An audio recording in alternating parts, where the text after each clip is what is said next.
Bu güzel Ramazan gününde öncelikle böyle güzel bir ortamda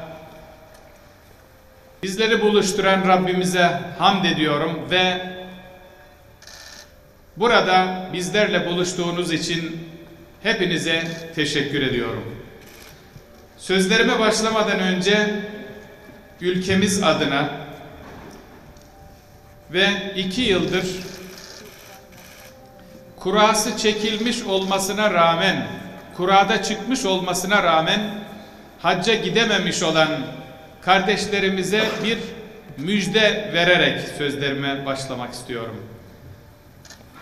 Biraz önce, birkaç dakika önce ülkemizden 2022 yılı haccına gidecek olan hacı adaylarımızın kotası, kontenjanı belli oldu.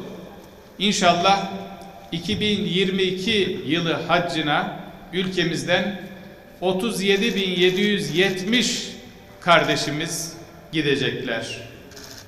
Bu müjdeyi sizler aracılığı ile hacca gitmek üzere hazırlanan kardeşlerimize ulaştırmak istiyorum. İnşallah yarın bakanlıklar arası kurulumuzla yapacağımız toplantıda detayları belirleyip milletimizle paylaşacağız.